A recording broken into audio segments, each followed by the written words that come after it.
Foundation.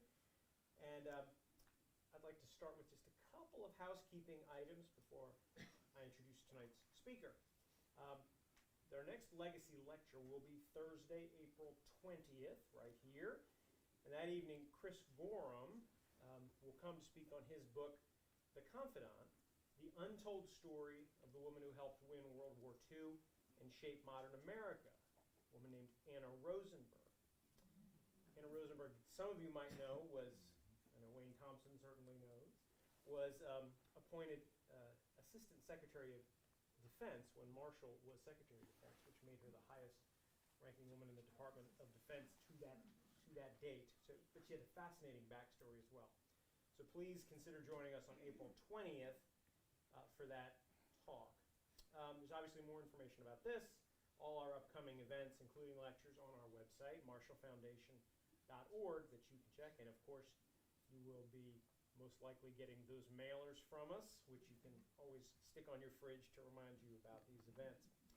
Now, I'm delighted to thank Dominion Energy again. They've served as our Legacy Series sponsor and have long been a great partner of the Marshall Foundation. So the other day we had a power surge in the building, and so I felt that it was some sign from Dominion that to remind us that they're still here. So delighted we have lights on and we're able to present this tonight. So the final little piece of regular housekeeping is to make sure your cell phone is either off or on silent so it doesn't interrupt our speaker. One final thing, and this is a new thing. Now it's really exciting, I would say, that for the first time we welcome an audience to a legacy lecture from beyond these walls. That camera back there is right now streaming this event live on our YouTube page. So turn around and wave to the camera, everyone. We have an audience out there in the great ether that is joining us, hopefully from all across the world. But this is the first one of these events. This is our maiden voyage. And so I'd like to welcome people watching us on YouTube and to remind you all that after this lecture, all our recorded lectures are on the YouTube page. So if you'd like to go back and watch one of these again, you always can. So today, what's going to make this a little different is those folks watching on YouTube can ask questions during the Q&A. Now, for those of you online, you just have to use YouTube's chat feature, which is at the bottom right of the video. If you're not comfortable doing that, if you'd rather just send an email, you can send those questions to librarian@marshallfoundation.org. So either way, my colleague Melissa Davis, who's over there in the corner with the laptop open, will be reading all the questions and comments, and will pass along the best ones to our speaker. Now, this is a new process for us, so bear with us as we figure this out. And though I hate to say this, in our digital age, I think I must. We will be moderating to make sure that the chat remains free of abusive messages and comments. So, if you're an internet troll, stay under your virtual bridge. Or we will block you. Now, we are fortunate to have a speaker tonight who brings with her a sparkling resume as a soldier, a teacher, and an author. Mary Kay Eder is a retired Major General in the United States Army.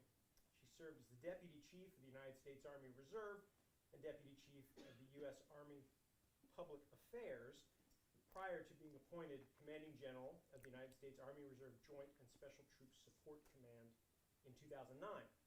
She retired from the Army in 2013.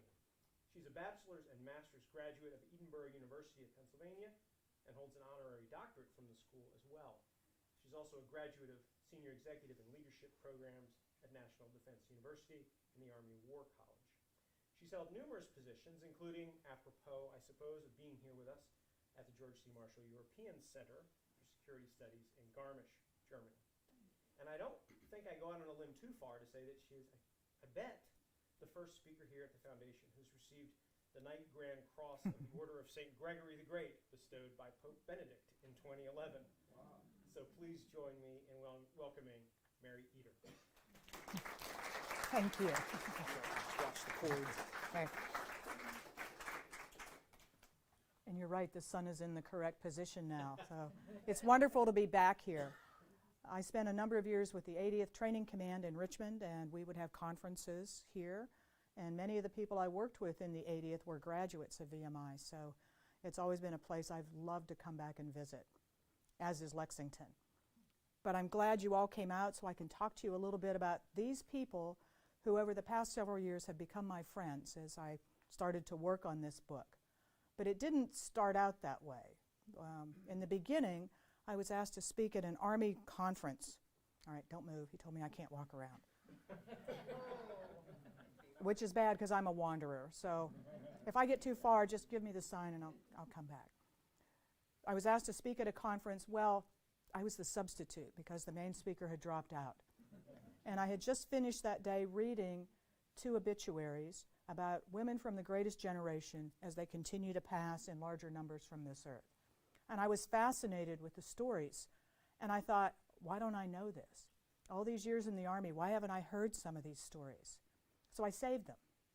I didn't know what I was going to do with them, but I came up to 2019, and by then I had a large folder of these stories, and then I watched the Academy Awards. Not the Academy Awards, the Emmys. Anybody watch Mrs. Maisel? Marvelous Mrs. Maisel. Well, Alex Borstein received the Emmy that year for Best Supporting Actress. And when she stood up, she said, in World War II, my grandmother was about to be shot into a pit.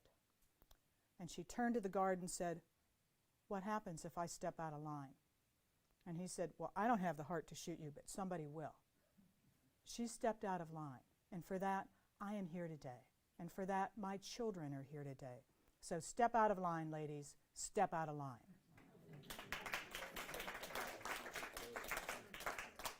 And so that's where the book came from. Now, I'll tell you, I signed the contract to write this book in January of 2020. They wanted the complete manuscript by May 1st. I had written nothing. So what happens in February of 2020? COVID shuts down everything. Now I can't go to the Holocaust Museum, any libraries. No one is answering me. Or the people who were happy to answer me were like, we're so happy to hear from you, but we can't go into the office to get anything you need. So I started buying books online. So on eBay. I'm very accomplished now at eBay. But I found that many of the people I wanted to write about wrote autobiographies in 1947, 48. And so I heard their original stories. Or I found other biographies that corroborated some of those stories. And then I started to find family members who would talk to me. So I finished the book on time. And I told my agent, I will never do that again, ever. So the next book is about to come out, and they gave me 4 months. But I'm still finding stories. So I'm going to tell you some of the stories about just a few of the people in this book. But I want to add to it what else I've learned about them, because I learned so much more. This is Hilda Gimpel-Eisen. Hilda grew up in Izbica, Poland, one of 7 children. And at the age of 19, she was married, so they weren't living with the parents and the siblings. And when the Nazis invaded, her entire family, in fact, her entire neighborhood, was taken. She escaped. She and her husband escaped, and they were on the run for 2 to 3 weeks before they too were captured and ended up in the ghetto in Lublin. This is a picture of the ghetto you see here. They escaped from there. She talked a guard into opening the gate, and they got out. Oh, I just need to go do a little shopping. Come on, I'll be right back. And away they went. And they spent the next 4 years living in the forest, fighting with the partisans. Now, I can imagine the winters in Poland. I spent 8 years in Germany, so I know that it's not exactly a great place to be, especially if you can't build shelter, because they couldn't risk it. They would spread coals on the ground at night, put branches on them, and that's how they would sleep. And one day she's out in the forest gathering firewood, and a Gestapo patrol picks her up. And she had a pistol with her. So they took her to the Gestapo headquarters in a nearby town in a school. And so she's on the 2nd floor of this school in a locked room, and she can hear people across the hall being interrogated. And she said, "I will not take this. I am not going to stand for this." She opened a window and jumped. Second story, broke a bone in her foot. The guards are shooting at her, and she ran. She ran throughout the night to get back to the forest. So she's now escaped 3 times. By the end of the war, her first husband had been killed, but she finds her way, along with other survivors, back to the hometown. And there's nothing left.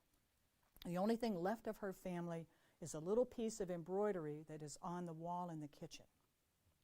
And there are 3 other young people there, including Harry Eisen, who had escaped from Auschwitz. She remembered Harry from junior high. She didn't like him much then. She was the popular girl, and he wasn't popular at all. But these 4 young people decided they would go forward together. So Hilda and Harry embarked on their journey in life. They found their way to Munich, where they lived for the next 2 years. 2 years in a displaced persons camp. You know, we think about World War II, and when it's over, everyone goes home and they go on and things get back to normal. But there is this period of time in which nothing has changed, and they're still waiting to see what can happen. One of Hilda's favorite sayings was, "We'll see what tomorrow brings."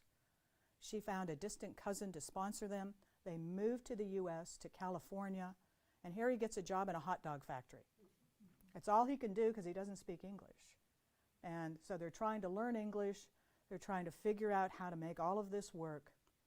By that winter, they have their first child, and on Christmas Day, there's a knock at the door. Now, 5 years of being hunted, being chased, being afraid, the knock on the door frightens them all over again, and they do not answer the door. They peek out through the curtains when the people have finally left. They open the door and discover their new neighbors have brought presents for the baby. So to me, that is the moment in which they decide they can go on. So they save their pennies, they buy a few chickens, and Hilda and Harry start to sell chickens. They sold the eggs. Wait, which was first? They sold the eggs on Harry on the back of his bicycle.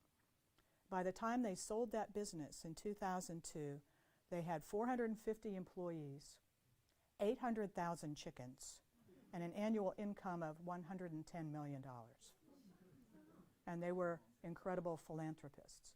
So that, to me, is the story about not survival, but discovering the will to go on and make something of it. And this picture in the lower right, their grandson gave to me. This is them at his bar mitzvah in 1996. So they fought in the resistance. And I want to tell you about a couple of other people who did something very similar. Now, I don't have favorites in this book of, my favorite people, but if I did, it would probably be these 2. This is Ida and Louise Cook. Anybody ever hear of them? Yes, I know you read the book, Melissa. So they lived in London. They were middle-aged spinster ladies. They made their own clothes, as you can see, and they wanted to go to an opera. So they saved their money. This is in the 1930s. They go to an opera, they get all dressed up, and they fell in love with it. So they continued to go to operas. Sometimes they traveled to them in Vienna, in Munich, and other places, and they became the worst sort of groupies you can imagine.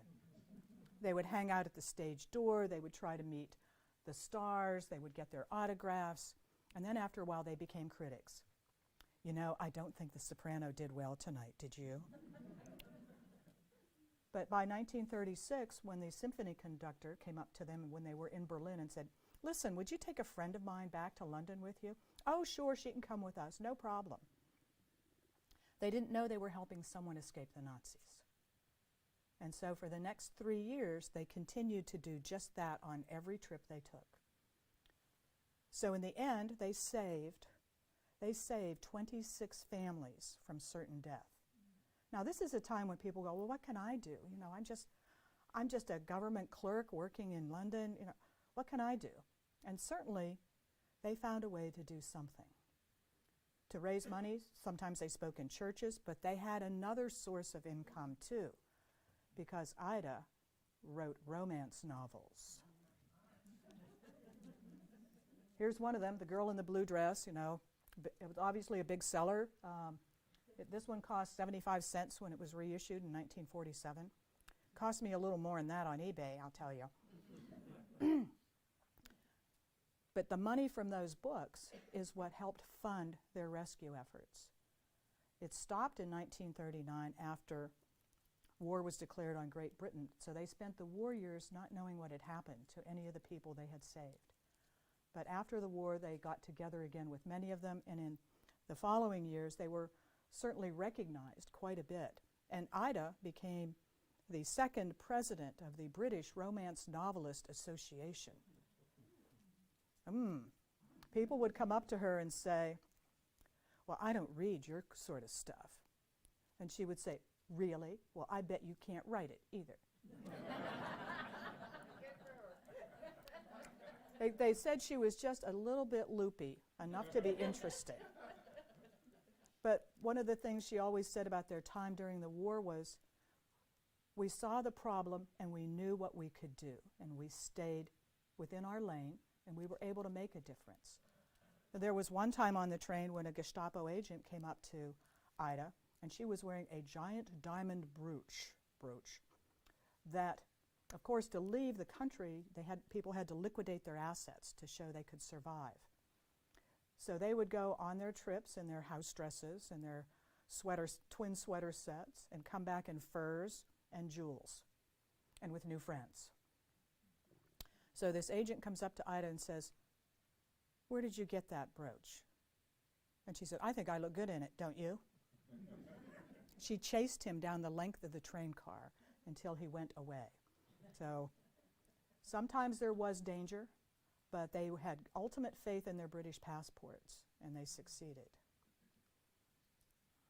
Now, I want to tell you about a couple of military people as well. And first one is Stephanie Rader. Now, Stephanie grew up in Poughkeepsie, New York, had a degree in chemistry from Cornell, and by 1938, she couldn't find a job because of the Depression. She's in New York City working for a petroleum company by the time the war starts, and once the Women's Army Auxiliary Corps came into being, one of her friends said, "Let's join." Okay. So she joins the WWII Corps. Later it becomes the Women's Army Corps, and is sent to Fort Des Moines, Iowa, to work in basic training. Anybody ever work in basic training? And you know it's a little bit repetitive. So Stephanie was bored, and she wanted a challenge. Well, her parents, as Polish immigrants, she didn't speak English till she started grade school. So she thought, well, let me apply to the OSS, Office of Strategic Services. She applied, she was accepted, and then she had her first assignment. Now, I didn't know about this first assignment until last year, because she had done an oral history that I couldn't access during the pandemic. So when I get to see this and witness this history, the video camera they shot it with in the 1990s, you know, the big camera, the tape hadn't even been rewound. So I'm sitting at the Military Women's Memorial in Washington in a back room, watching it on a screen this big, and it was 2 hours long. But now I knew all about how she met her husband, Bill, and what she did in the months before the war ended. She was in London. Initial assignment, following troop movements, displaced persons, what Nazis are doing as the war is starting to end. Are they infiltrating some of the displaced persons trying to flee the country, and writing reports. And she meets this nice pilot. Well, she met several nice pilots because there are 350,000 of them there with the 8th Air Force, and probably about 30 women. So Stephanie liked those odds quite a bit. And she had a number of blind dates. And one of her friends kept trying to fix her up with Bill, and there just wasn't time. She was too busy. So finally, excuse me, she does go out with him. And apparently he'd passed her on the street the day before, but he didn't know that was her. Later he did. And for years he would tell his friends that he picked her up off the streets of London. She never told anyone what she did. in the war or after. Because just after, in August of 1945, she's sent to Warsaw, Poland, to the same area that Hilda had gone through on her way to Munich. So while in Warsaw, she is assigned to the U.S. Embassy as a clerk. Nothing about her real identity is there. She is there just as a simple secretary. She would say that on the streets, if somebody asked you the time, you couldn't hold your arm up or they'd steal your watch. She was almost captured by the Russians during this time, because part of her job was to take a look at what was happening with the upcoming first elections and what was going to happen with communism. She was outed by someone in the Paris office, ended up having to come home, and she never talked about what she did until 2008, when the OSS files were declassified, and the OSS Society, the Alumni Association, came to her front door and said, "Were you the Stephanie Check who was a counterintelligence agent?" And she said, "Well, yeah." She never received an award of any kind for what she did. Nothing. So this picture is from her funeral in 2017. Hers was the first story I found. At her funeral, she was presented with the Legion of Merit. Now, I never found anyone who knew her or neighbors. They didn't have children. Last year, I was at the World War II Museum in New Orleans, and this guy walks up to me and said, "Hey, we were neighbors." Yeah, we were neighbors with them. And he walked away, and I'm going, "Come back." And I found him the next day, and he told me some more of their stories. But I have one special person I need to tell you about as well. And this is Charity Adams. Anybody heard of Charity? Well, this is the unit that has had a moment, and then a monument, and now it's a movement, and then I'll tell you the rest. But Charity joined about the same time Stephanie did, the Women's Army Corps, and she was the first African-American woman to be commissioned as a lieutenant. Now, she too was in basic training at Fort Des Moines, Iowa. I don't know that they knew each other, but I can't imagine that all of these people, and I kept finding these connections where people would pass or knew each other or knew of each other. She too wanted a challenge. And I found her biography on eBay, her autobiography. At one time it had been in the Sioux City, Iowa library. And then they got rid of it, so my fortune. And in it she talked about what she did while she was there, and she volunteered for things. She traveled with the WWII band, she did reports of survey, she worked the dining facility. She was teaching herself every aspect of command, was what I finally realized when reading that book. And so she's offered the opportunity to command. She doesn't know what it is. She's on a plane on her way to London, and she's told, once you're over water, you can open up the envelope and see what it is. So, oh, there's the Chesapeake Bay, and she rips it open and discovers she's going to be the first commander of the 6888 Central Postal Directory Battalion, located in Birmingham, England. Now, most of the units you read about going into World War II trained together, some for 2 to 3 years. She met these people when they showed up at the dock. 855 of them, all women of color, some Puerto Ricans, some Hispanics, Latinos, all from all across the United States. And of course, the COMZ commander had heard about the issues with mail. Because of the pace of operations on the continent, some mail hadn't been delivered for up to 2 years. So you can imagine what a morale issue this is. If you haven't heard from your family, you don't know how your kids are, or any of that. Some units had been given the mission to clear the backlog, and they'd failed. And now she has it.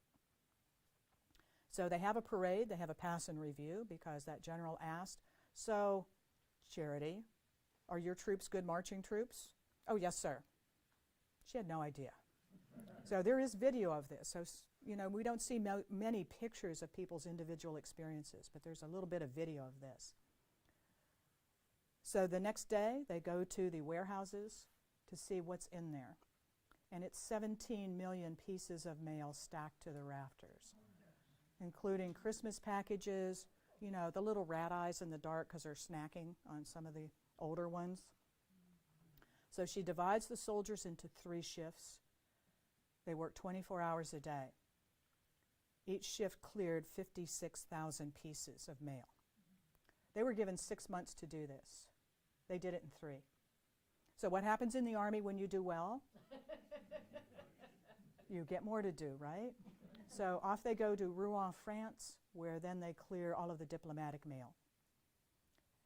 Now, they didn't talk for nearly 20 years. They didn't have reunions. They didn't meet. You know how units were taken back to come home at the time was not all together. It was by points. So if you had enough points for the time you'd spent in combat, for awards you'd had, you get to go sooner. So Charity is offered a new job. She is offered the chance to go to the Pentagon and be promoted to lieutenant colonel. And she said, well, I've been to the Pentagon. I didn't like it. I can identify with that. And so she left active duty. But how old do you think she was during this time as a commander? 22. 25. No, they were all about that young. Stephanie was about the same age, 24, 25. So she goes back to Ohio, where she was working on her master's at Ohio State, marries a doctor, finishes her doctorate, and completes her life in Ohio. Now, we don't read much about them until these past several years, when a group finds this story and says, let's get recognition for this unit. So this is a monument that was erected at Fort Leavenworth in 2018, and standing in front of it is retired Master Sergeant Elizabeth Helms Frazier, and she's saying to herself, we stand on their shoulders. Then they received the Meritorious Unit Award, and then the movement really began, and that was to push for the Congressional Gold Medal for this unit. 400 of these medals have been awarded since the Revolutionary War. The first one went to George Washington. So I got to be in Congress, not in there, they still wouldn't let you on the floor, in February of last year when the vote passed unanimously to award this unit the Congressional Gold Medal. It still hasn't been minted. There might be a few supply chain issues here. And there are 6 living veterans. So we're hoping that it will come soon. But this last year, in the summer, they held a 688 day at the Women's Memorial in Washington, and every one of the families received a copy of the signed law. And at that session, Blair Underwood was there, if you know who that is, the actor. And he was from Petersburg, Virginia. And he was talking about his new Broadway play, a musical, that will come out this fall about the 688. They played one of the songs from it. It was great, but you know, I still can't quite grasp how this is going to look. I envision people singing in a circle and flinging envelopes, you know. But it's going to be great. Meanwhile, Tyler Perry picked up the rights to the story, and the movie is filming now in England. And it will come out on Netflix this November, if you want to watch for that.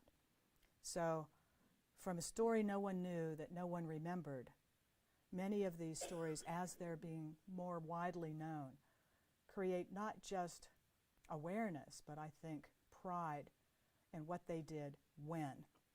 Now, because of what all of these women did during the war, all of those in uniform, it wasn't, you know, remember, for the emergency, their orders all said, for the emergency plus 6 months. So in 1945, the training center is shut down. The WASP has already been disestablished. People go home. And in 1948, President Truman declared on June 12th that women would be a permanent part of the armed services. And then a month later, he desegregated the armed services. So all of that came about because of the contributions they made and what they did. But I want to tell you about just one more, just because of the connections. Now, I mentioned so much about these connections that some of them are really unexpected. So on the left here is Kate Flynn Nolan. Now, Kate graduated from nursing school in May of 1944. And like most of her class, she decided, I'm going to go join the Army Nurse Corps. And she did. And she ends up at what is now MacDill Air Force Base in Florida, because she wanted to be a flight nurse. Well, that program was closed. So they moved her over to be a nurse in a combat hospital heavy casualty. So her unit lands in Normandy 2 weeks after D-Day. Now, she's 22. They had to teach these nurses how to put up a tent. Anybody put up a GP medium? How many people does that take? At least 12. And probably none of them were nurses, right? So I imagine how hard it is for them to learn just even that. And they did it every 10 days as that battalion followed armor and infantry units from Normandy beaches all the way into Germany at the end of the war. She earned 5 battle stars for what they did.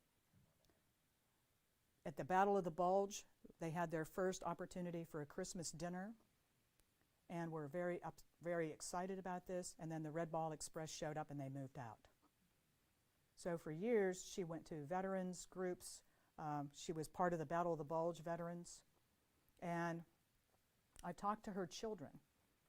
She and her husband, who she met at MacDill, he was with the Army Air Corps in Japan. And so I would talk to them and say, I need to understand how your parents got back together, because both of them had passed away in 2019. How did they meet up after the war if he's in Japan and she's coming back to New York? And all 7 of them said, well, we will have to confer. Okay. So 2 weeks later, I haven't heard from them. Now I'm worried. And finally, their daughter, Marianne, calls me and says, we have conferred, and none of us know. So now they're sad they don't know the story because they didn't ask. But a few weeks after that, Marianne called me and said, I want you to meet my sister-in-law. Okay. So this woman calls me and said, I have your book. I loved reading about Marianne's mother, Kate, but I wanted to tell you I also read about the little girl in the book, Mary Taylor. Mary Taylor was in China with her parents. They were missionaries. Being the kid of a Western missionary, they all went to an international school. And when the Japanese invaded, Mary and her 2 brothers and sister were taken prisoner. So from the age of 9 to 12, 5 years of her childhood, she spent it in a concentration camp. She grows up, she becomes a teacher, she gets married, moves to New Jersey, and she works on the school board, and then she becomes the director of a juvenile detention center. I'm fascinated with her story because who better to understand kids behind bars than somebody who spent their childhood in a concentration camp. So what she's holding in this picture, and I like to show these pictures because I had to buy them in color. They're in the book in black and white, but I get to show them here, and you can see them better. And you can see on that picture little parachutes. That's the picture of the OSS teams that came into the camps right after VJ Day, because some of the Japanese soldiers didn't know the war was over, and the OSS was afraid they were going to kill the prisoners. So they sent in the Jedburgh teams to rescue them. And all of the teenage girls had a crush on these soldiers. You know, the good-looking young paratroopers, right? So this is a piece of parachute that they embroidered and gave to each one of their rescuers. Now, later in her life, Mary embarked on a pilgrimage to find all of those men again and say thank you. And she accomplished that with all of them who were still surviving. But she was also a force in her neighborhood. And that's what the sister-in-law told me. She said, when I grew up, Mary Taylor was my neighbor. I couldn't believe that connection. She said it was probably 1974, and she was having a backyard barbecue on the 4th of July, and she said, and there might have been a few mimosas and Bloody Marys involved. Well, I think we need to have a parade. We need to have a 4th of July parade. This is the time of Nixon, Vietnam.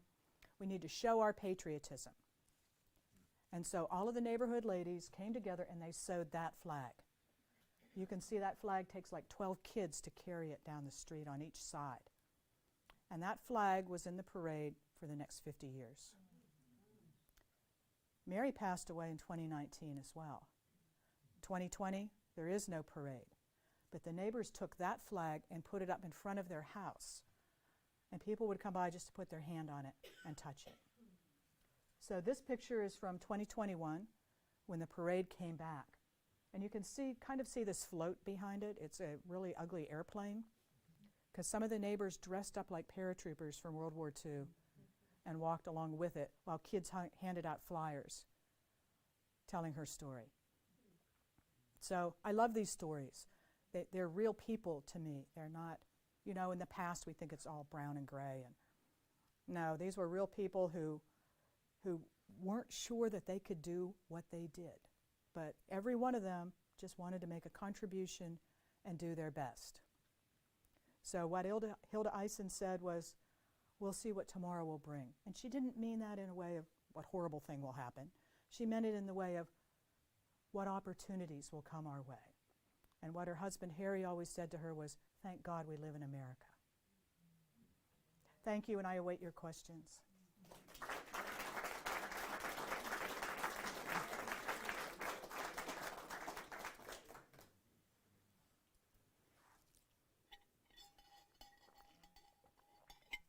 You don't have to wait for them. Could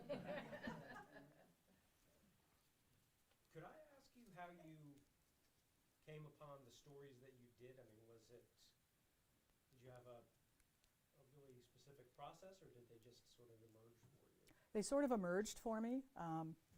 There were a couple that I couldn't use. I couldn't find enough information, or in some ways I felt like I could tell people didn't want their story told because I couldn't find any foothold into finding out any more. There's more I wish I could have done. There were more stories I found later, of course. So there's another folder at home with more stuff in it that I keep hinting to the publisher, I could do another one. But I think part of it is as people passed too, and I started to read their obituaries or some stories written about them, I found a lot of things that were wrong, like how you put up a tent, or the story about Stephanie Check had in it something from the embassy where, the naval attaché disappeared. Well, no, he didn't. He fell off a bridge in the fog and died. And I found the ambassador's biography, and I have the rest of the story. So I wanted to do right by them. I wanted to tell more of their story and tell it correctly. So it was a way of honoring them, is really what it is. Yes, sir. What were you like as a girl, and how did you join the military? Well, I was a tomboy as a kid until suddenly I didn't grow and everybody else did. How did I join the military? My brother was in Vietnam, and I was probably like 14 then, and I thought, well, if he can do it, I can do it. So I was competitive as a kid. And I thought after college I'd join the Army for a couple of years and then go on. Well, it didn't work out that way. I did leave active duty. I did join the reserves. I loved life in the reserves. So I had 5 years active, 20 plus reserves, and then after 9/11, 12 years after that, all active. Yes, sir. So you mentioned the oral history. How do you find an oral history? I mean, some sort of index you got? There's an organization called the American Veterans Center in Washington that has thousands of oral histories of veterans. You can also find them through the World War II Museum, and they also help people research their families or their parents, grandparents, and what they did during the war. And the Women's Memorial has some as well. So I think that there's a lot of different outlets to look for them. I mean, if you told me who you were looking for, I could help you find it. Yes, sir. You talk about your research in buying biographies and that. Am I to assume that the military just didn't keep records of these women and what they did? There are records. So there are, your personnel record. Yeah. So I do have Stephanie Check's personnel record, but there's not much to it. When you have that many people, 9 million men coming out of Europe, the records are going to be pretty slim. So I have my Uncle Jack's records from the Pacific, and there's just not much to it. What unit, what dates, a couple of wards. It's finding the story. Sometimes you can find the histories written about a unit, so you could find the unit itself and what was written about it, and then get an idea of where they were and what they did.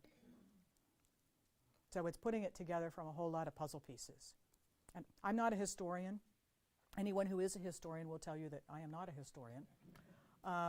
So I learned all of this through trial and error, and probably made more mistakes than I would like to admit. But I wanted to do right by all of them, and so I kept at it.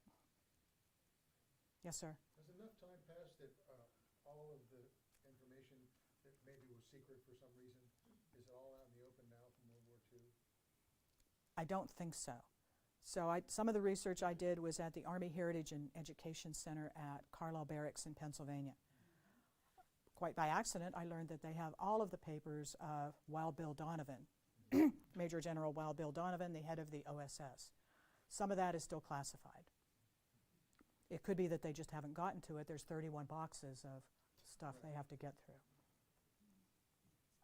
Yes, sir? You mentioned that one lady was involved with the OSS. Is there any evidence that any of these ladies became involved in intelligence operations? There are also yes. She was a counterintelligence agent. She was one of 35 counterintelligence agents that were women. So that was a pretty elite group. And she never told anyone that she did that. So it was at a reunion at the Smithsonian in mid-1990s when all of the people in the room were OSS or OSS family members. And they were, tell us what you did during the war. Tell us what you did. Oh, I was a photographer. Oh, I worked in the file room. And she stood up and said, I was X2. And the whole room went with surprise because there were so few of them. And they knew what it meant, that she had been undercover and on her own. Now, you've heard of Virginia Hall. Virginia Hall is called a spy. She was an operator. So she is claimed by the Special Operations community as well as by the CIA and the OSS. So, but if you look at the OSS organization chart, she was not a spy. She trained the Maquis in France. She participated in operations that took down trains, destroyed roads, killed the enemy, and captured them. She was an operator. There were also the code breakers, the code breaker books. So I have one of the women in the book who was not a code breaker. This is Betty Robarts. She built the machine. She was one of 320-some Navy waves in Dayton, Ohio, who built the machine. So she signed up to join the Navy because she was tired of college and tired of swimming. She was a championship swimmer, but she knew there weren't going to be the Olympics for her in 1944. And so she ended up in D.C. at the training center that is now the headquarters for DHS. And they said, well, we have you in a special program called Ultra.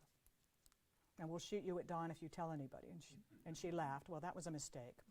And she found out it wasn't funny. And so in Dayton, Ohio, they built the bomb machine. So she welded the parts together for the wheels that decoded the messages. She'd never seen a complete one until they had a reunion in the mid-90s, and she was overwhelmed. They never knew what it was they made. And so they had the Secretary of the Navy in there telling them all, you can talk about it now. And they were like, oh, no, they're going to shoot me at dawn. No, really, you can talk about it now. It's okay. And what you did helped end the war by 1 to 2 years earlier than it would have ended. So there were quite a few of them involved in intelligence in various ways. So Grace Hopper was one of the ones who recruited women for the cryptology programs. And she ended up at Harvard working on computers and building them.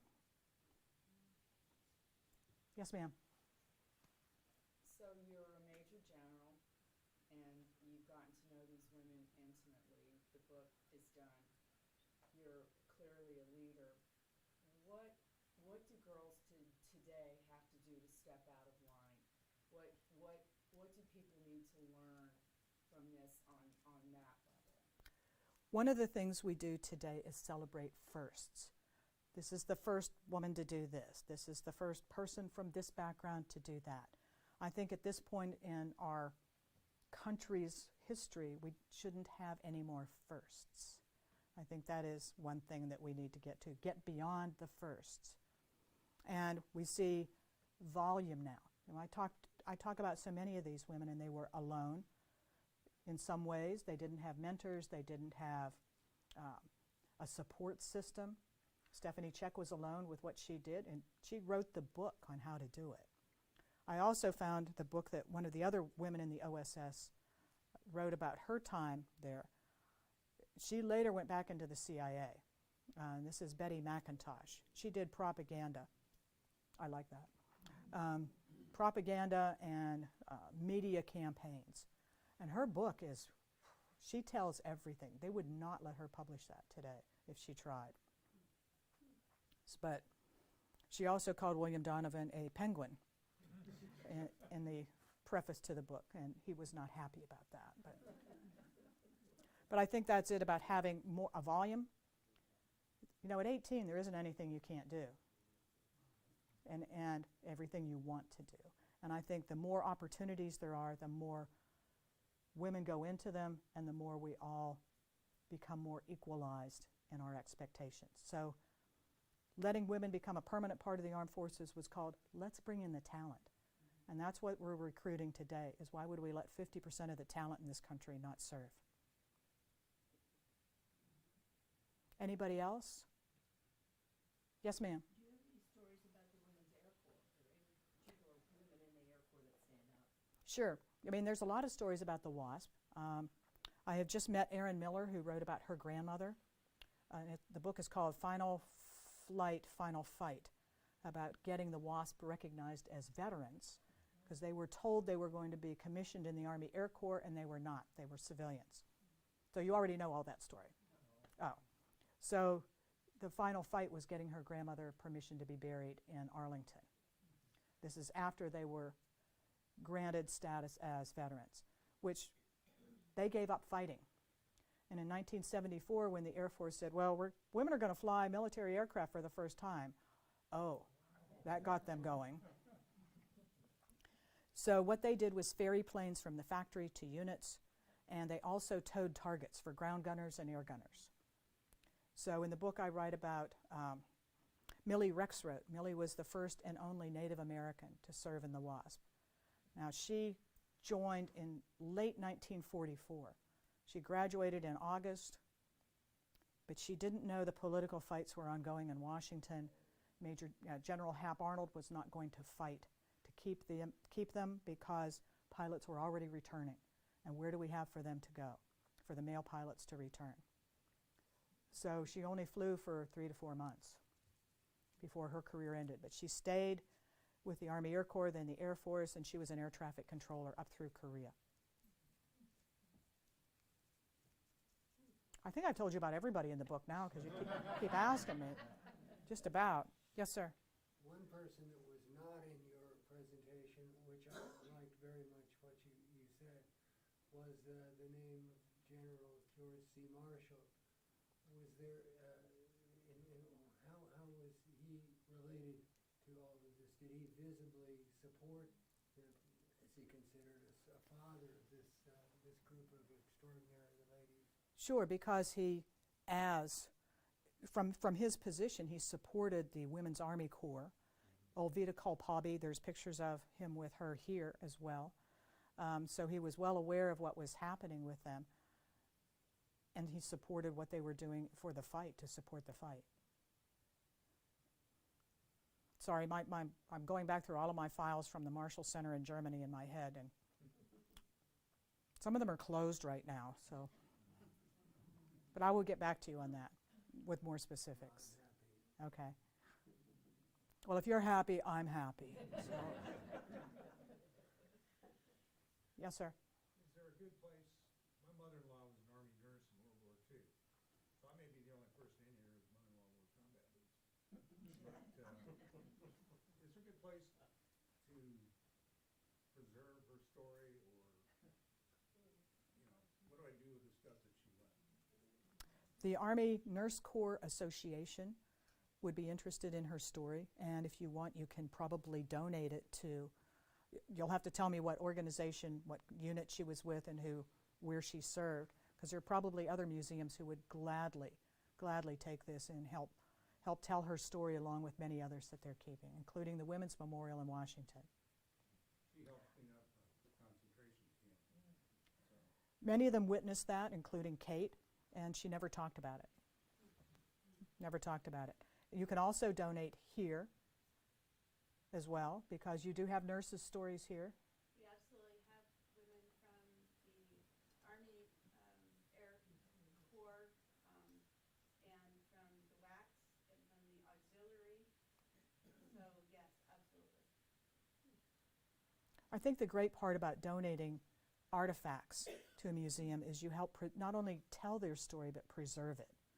So the Army Women's Museum at Fort Lee, Virginia, which is about to be renamed Fort Greg Adams here in April,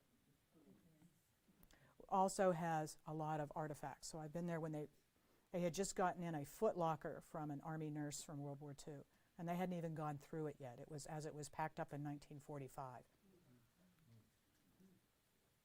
Yes, sir. The new Army Museum at Fort Belvoir, would it have some of these artifacts you mentioned? They will, but they don't have them all on display because they have so much material. Have you been there? Yeah. It's pretty incredible. The models they used for the, I don't want to say dummies, the models for the putting the uniforms on them. Mannequins, that's better. They used a new process for this. They look real. They look absolutely real. They used real soldiers to model for them. These are not simulations. So the whole history of the U.S. Army is on one side of this museum. There is a special display for the knee-size soldiers from World War II and other special displays. There may be one on the 6888. I'm not sure yet. There is a part on Army nurses. There's a big piece on Vietnam. And on the other side of the museum, it's all STEM training for kids. So they bring in lots of schools and they get to play with the drones. They get to learn math, and if they build the loads correctly, they fall out of the helicopter as they should. If they don't, the kids pretend they fall out of the helicopter. Or they build little bridges and they have to engineer them correctly. So there's a lot of things in there for everyone, and they have great books in there too. But I don't think they have as much specifically on this as you might think, because it's just such a large undertaking. It starts, with the Revolutionary War and goes through today.